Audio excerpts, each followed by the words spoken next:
Hi everyone, welcome to my channel Chemistry SR. Those who are new here, myself Subbaraidu, I teach chemistry in simple and engaging way. If you are interested, keep watching. In today's session, we are going to solve a problem. Intermediate first year or 11th class chemistry అంటాం. అందులో structure of ఐటమ్లో ఒక textual problem చేద్దాం. Textual problems board ఎగ్జామ్స్కి ఎప్పుడైనా ఇంపార్టెంటే in text questions అంట. ఓకేనా?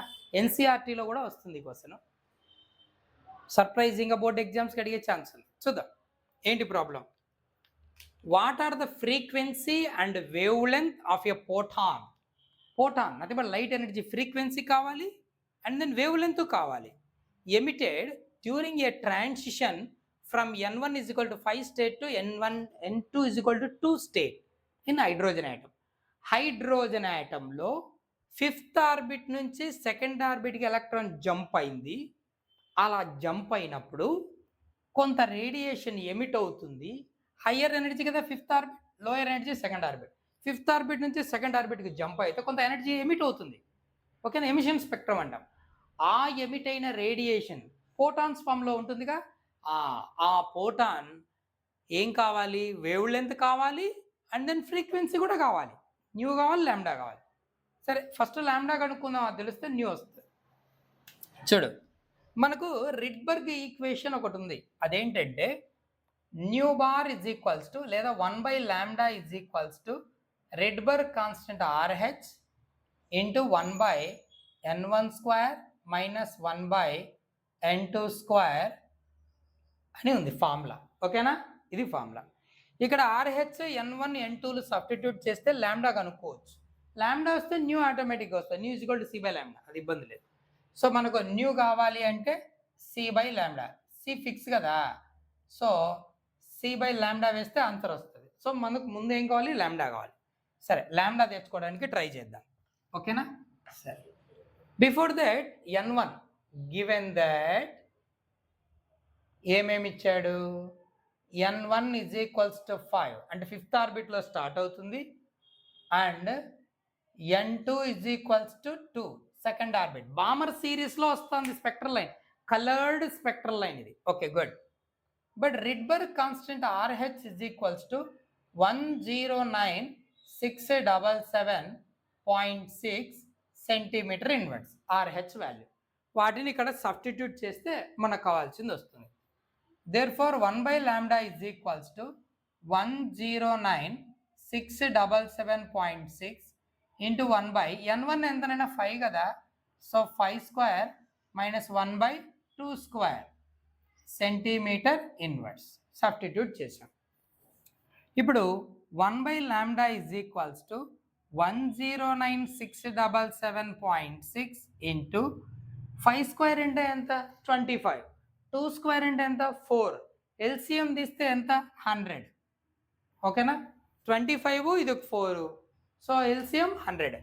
So 25 4s, 4 1s are 4 minus 2² అంటే 4 కదా, 4 25s, 25 1s are 25. Okay, centimetre inverse. therefore 1/λ is equals to 109,677.6 into 4 minus 25 ఎంత? minus 21/100 centimetre inverse. therefore 1/λ is equals to minus of 109,677.6 ని 21తో multiply చేద్దాం. అప్పుడు ఎంత వస్తుందంటే 23032.17 వస్తుంది డివైడెడ్ బై 100 సెంటీమీటర్ ఇన్వర్స్. ఇది మనకు 1/λ బై 100 కదా, సో 17 వస్తుంది. therefore 1/λ is equals to by 100 కదా, 100తో డివైడ్ చేస్తే మైనస్ 232.17 సెంటీమీటర్ ఇన్వర్స్. ఓకే, ఇది 1/λ. But actually we need lambda, not 1/λ.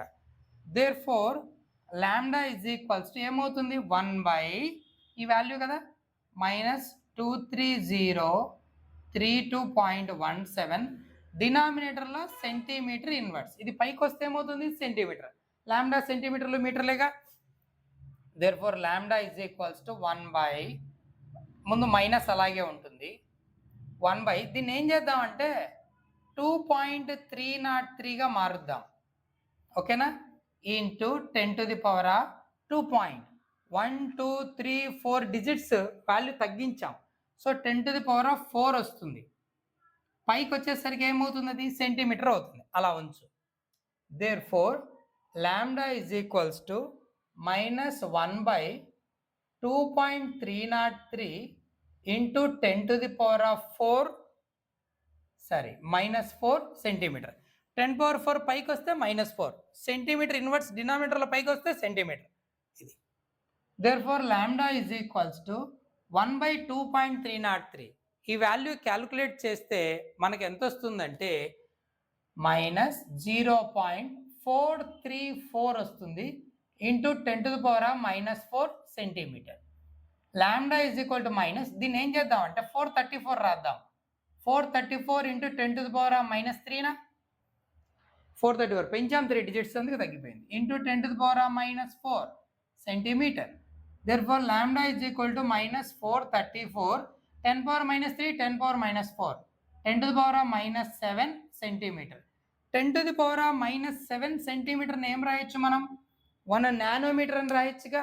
Therefore lambda is equals to -434 nanometres. Okay, ఇక్కడ నెగిటివ్ సైన్ ఏం ఇండికేట్ చేస్తుందంటే హయ్యర్ ఎనర్జీ నుంచి లోయర్ ఎనర్జీకి వస్తుంది కదా, energy released. So negative sign represent energy emitted energy అన్నమాట. అందుకు నెగిటివ్ సైన్. ఓకే, నెగిటివ్ ఎందుకు అంటే ఎనర్జీ ఎమిటెడ్. ఓకే, బాగుంది. వేవ్ లెంత్ వచ్చేసింది 1/. నెక్స్ట్ ఏం కావాలి? ఫ్రీక్వెన్సీ కావాలి. దేర్ఫోర్ we need frequency కదా. therefore frequency nu is equals to formula ఏంటినా c by lambda. c ఏంటి? velocity of light, velocity of photon, velocity of radiation.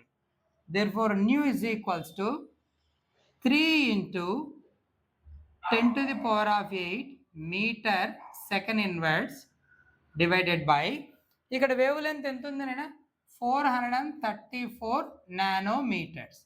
Nu is equals to 3 into 10⁸ meter second inverse by 434 into నానోమీటర్లను మీటర్లుగా convert చేయాలి.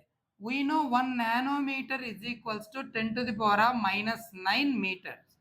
సెంటీమీటర్లు అయితే -7, మీటర్లు అయితే -9. ఎందుకు? ఇక్కడ మీటర్లు ఉంది కాబట్టి అలాగే రాసుకుందాం. 10⁻⁻9 metre. meter gets cancelled. Therefore nu is equals to 3 divided by 434 into 10⁻8. ఇక్కడ 10⁻⁻9 న్యూమరేటర్కి వస్తే 10⁻+9 సెకండ్ ఇన్వర్స్. సెకండ్ ఇన్వర్సేగా ఫ్రీక్వెన్సీకి యూనిట్స్ నథింగ్ బట్ హెడ్జ్ అంటాం.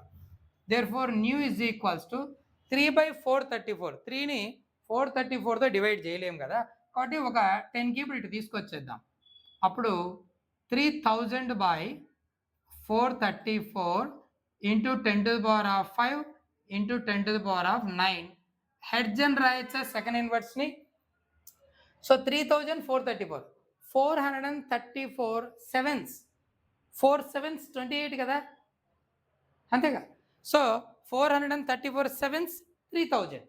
కానీ ఇది 434 అంటే 400 కన్నా కొంచెం ఎక్కువ ఉంది కదా, కాబట్టి ఇక్కడ 7 రాదు, 7 కన్నా కొంచెం తక్కువ వస్తుంది. ఎంత వస్తుందంటే nu is equals to 6.91 into 10⁻5 ఒక 9 ఎంతనైనా 14 hedge. So final answer 6.91 into 10⁻14 hedges or second inverse center. That is the frequency. So like this we can calculate the wavelength and frequency of photon emitted during transition of 5th orbit to 2nd orbit. Hope you understand. Keep watching for more videos. Thank you.